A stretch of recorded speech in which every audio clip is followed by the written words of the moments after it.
Smart and compassionate society, a vision for 21st century. Every society is a reflection of experiences that have stacked over the centuries and conversations that it gave rise to. 21st century is no different. While the humans are marveling at the technology that is the result of centuries of accumulated knowledge, they are also grappling with issues that are the results of consistent sins of omission and commission through the ages. Today, we have a choice to reprogram or refashion human society on three broad principles: balancing individual growth and community harmony, economic well-being and environmental integrity, and knowledge tempered by wisdom. A society that facilitates individual evolution and social harmony. A society is a group of individuals, which makes the individual the most important component in shaping the new future. The citizen of the new society will go to a school that has a curriculum without textbooks for the first 10 years. It will inculcate in the young wards, through experiential learning, the concept of happiness and contentment by learning to appreciate nature, kosher food, importance of hygiene, healthy habits of physical exercises and meditation, being mindful of every small thing around them, no matter how insignificant, enjoying small little things that are spread around them without any judgment. Armed with the understanding of what the terms happiness and contentment are, they will set out to higher classes, understanding the importance of competition and learning the nuances of toxic competition and healthy competition. From competition, they would graduate to learning cooperation. They will learn the art of accepting diversity of opinions, appearances, values, cultures, and lifestyles, motivations and needs without judgment, and become adept at evolving frameworks of peaceful cooperation based on mutual respect and protecting mutual interests. These new student citizens will come out of their schools and move to cities or villages, towns or hamlets, according to their needs, desires, and aspirations. Every individual will be free to give complete expression to their innate talent, skills, and intellect in order to create a life they desire and dream. A society peopled by such citizens will be ready and willing to financially compensate for the contribution they make to an extent where they can live in enough material comfort and financial security that keeps their social dignity intact. Every citizen will be free to pursue any faith, sexual orientation, and political leanings. This freedom will not only be enshrined in the constitutions and respective penal codes, but more than that, it would be the article of faith of every citizen.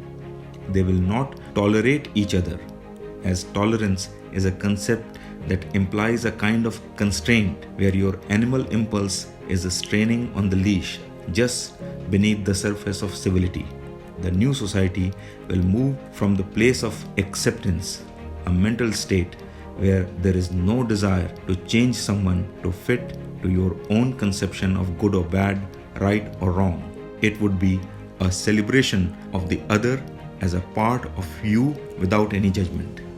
People with varied backgrounds, beliefs, and orientation will meet each other without fear or favor and engage with each other in a spirit of genuine urge to understand, appreciate, empathize, rather than dominate, dictate, and deride.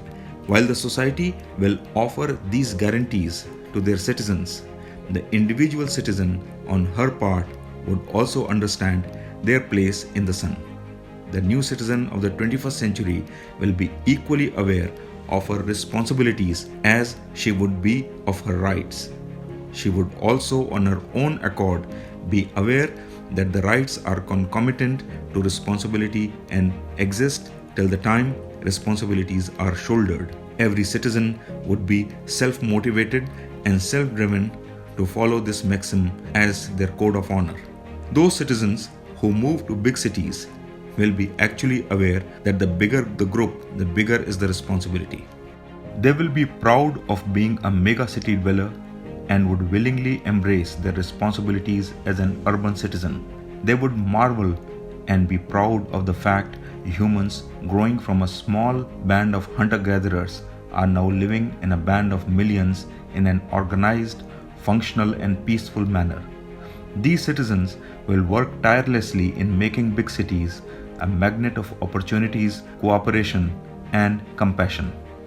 Aware of the fact that myths, symbols, symbolism and core ethical values create a framework that works as a bedrock for any functioning and thriving society. They would work towards creating a new template for large urban societies. Under their able and noble leadership, the new template will inspire urban societies in mega cities to evolve new narratives that will turn cities into true oases of civility, cooperation, and compassion by eradicating inequality of opportunity and mindsets that produce despair. Competition will give way to cooperation, victimhood to confidence, ugliness to beauty, problem mongering to solution finding. Those who will move to villages will be proud citizens too. They will live with this confidence that while the cities are a technological and large-scale cooperative enterprise, villages are humans' last live connect with nature. There will be mutual respect for each other's role and easy access for everyone to seamlessly move from rural to urban and vice versa without hostility, despair, and trepidation. The to and fro movement would be in the spirit of exploration, learning, and contribution. Both the arenas will welcome residents from each other as contributors and not competitors. Instead of fighting for a share in the pie, they would taste the pie in a spirit of sharing and caring. A society that creates economic well-being and maintains environmental integrity. A society that respects social harmony, diversity of culture, and opinions will move away from extremes of hyperconsumerism resulting from engineered and imagined new needs and whetting people's greed to hoard, profiteer, being narrowly concerned about the interests of shareholders at the cost of every other stakeholder, persisting with resource-intensive and wasteful old technologies and oppressive management practices, treating workforce as subhumans. The new business culture will move away from quarterly results to a 5 and 10 year long perspective, shareholder obsession to stakeholder inclusion, from profit maximization to profit rationalization, and from cradle to grave products to cradle products, from environmental degradation to environmental conservation. This they will achieve by creating products that once used are not thrown into landfill but come back to the manufacturer as raw material for a new product. They will create products with long life cycles and make their money in supporting the products through maintenance, refurbishing, retrofitting, and replenishing. Like a ballpoint pen will always have ink refills, and replacing the pen instead of refilling it would be made uneconomic. The new business models will put premium not on introducing ever new products and offering short-term or one-time use products at low prices. Instead of mass production, every business using 3D printing technology will produce customized products. The new products with a price that's higher than the usual will attach a sense of achievement in the buyer, and she will be inclined to keep it for long. It will also foster a sense of uniqueness that will justify the cost and also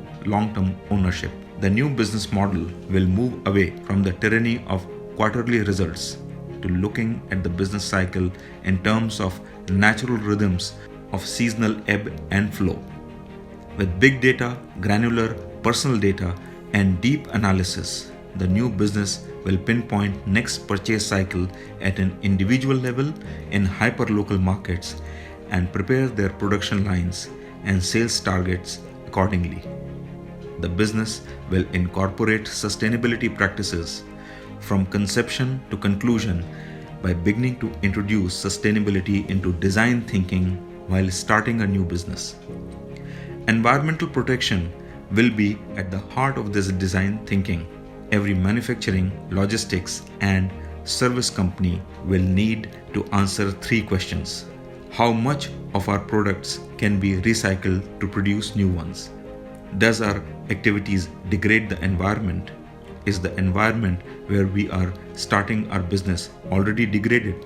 If the answer to these questions indicate the impact on the environment is unsustainable in the long run, then the company will keep thinking till it comes up with a plan that achieves a balance between their business goals and sustainable development obligations. A business based on these principles will have no need for corporate social responsibility, as the entire business will be based on a socially coherent principle of maintaining long-term balance between environmental conservation and material prosperity. These businesses will be inherently climate compatible and nimble enough to quickly bounce back if they ever get into the line of nature's fury.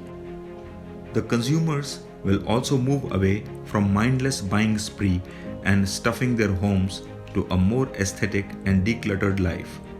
Their choice will not be rigged from the beginning by advertising campaigns in media, standardized products, lifestyle icons pushing a brand, and dominant culture building a specific narrative of good, healthy, and fulfilling life. They will step away from lemming-like behavior of following the same circuit of spending their hard-earned money on buying the same stuff again and again and ending up with more of the same things without even realizing it. The new consumer will be confident to assert their own choice, specific needs, and aesthetics, and would be willing to wait to get the stuff if she doesn't have money. The disciplined consumer, driven by her own choice, that's the result of her own needs and aesthetic urge, will be willing to move away from instant gratification to value creation. Buying will be a joint effort between the producer or manufacturer and the consumer, and owning the product would be a memorable event. The new consumer, to paraphrase Oscar Wilde, will know both the price and the value of the product she has bought. The uniformity of collective desire will be fulfilled by customized, individualized expressions. In such a society, prosperity would be achieved without the manic urge for growth at all cost. In the new system, economics of minimum wants will promote mindful consumption over hyperconsumerism based on need and comfort instead of luxury and greed, and yet achieve long-term healthy profits. From smart to wise society. Finally, the new society will prize wisdom over smartness. We have been busy building smart cities with smart technologies and smart systems for smart citizens. But the 21st century society will be peopled by the wise. They will use technology with care, caution, and prudence. Their every decision will be governed by 3 fundamental questions. Should we do something just because we can do it? And how much is too much? Will our actions end up making our future generations mere survivors? Or will they be inheritors of a resource-rich, environmentally healthy, and culturally diverse earth? And the last, does society exist to serve the economy, or the economy and commerce exist to serve the society? Framing every development and social debate with these 3 fundamental questions in mind, the society will aspire to seek a balance between social equality, material prosperity, and environmental conservation. The greatest achievement of the society will be to create a moral space where once individuals come together, they never degenerate into a millie, but always rise to become a community. This community of wise holds its nerves during the times of crisis and is never stressed out to an extent where it turns violent, and aspires to constantly evolve new paradigms of balancing material dimensions with spiritual upliftment. Human society will finally complete the circle that started developing at the dawn of the Industrial Revolution. When machines came, we left our physical labor to them and graduated to become knowledge-driven smart society. Now that the smart machines are replacing our knowledge and intelligence, it's time for the society to rise to a new challenge of graduating to higher consciousness. And the 21st century will evolve as the century of wisdom and evolved consciousness.